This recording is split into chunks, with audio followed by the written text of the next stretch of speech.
England ठारू प्रतिशोध नेला भारत 2022 देला कड़ा जवाब टी20 विश्वकप 2024 द्वितीय सेमिफाइनाल रे इंग्लैंड को 68 रन रे हराई द्वितीय दल भाव फाइनाल में पहुंची भारतीय दल।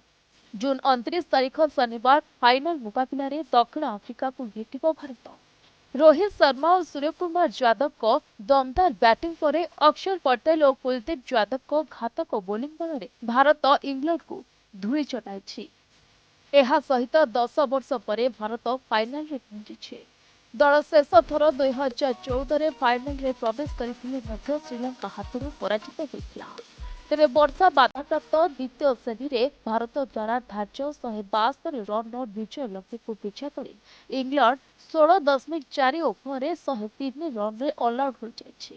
ଦଳ ପକ୍ଷରୁ ହାରି ଗ୍ରୁପ୍ ସର୍ବାଧିକ 25 ରନ୍ କରିଥିବା ବେଳେ ଅଧିନାୟକ ଜୋସ୍ ବଟଲର 23 और जोफ्रा आर्चर 21 रन करथिले। तेबे बोलिंग रे भारत पक्षरु कुलदीप यादव और अक्षर पटेल घातक बोलिंग करी प्रत्येक 3टी लेखाए विकेट नहीं दल विजय रे गुरुत्वपूर्ण भूमिका ग्रहण करथिले। तेबे अक्षर पटेल इंग्लैंड रो बैटिंग मेरुदंड भांगिथिले कुलदीप यादव एही चाइना मैन बोलर निजर स्पिन जाल रे साम करन को शिकार करथिले। तेबे शेष आड़क जोफ्रा आर्चर द्रुत गति बैटिंग करथिले। जोफ्रा को एलबीडब्ल्यू करी भारत को विजय करथिले जसप्रीत बुमराह। एथिसह इंग्लैंड 16.4 ओवर 103 रन रे ऑल आउट होइछि और भारत मैच को 68 रन रे जीते फाइनल में प्रवेश करिछि। वीडियो रिपोर्ट प्रतिदिन टीवी।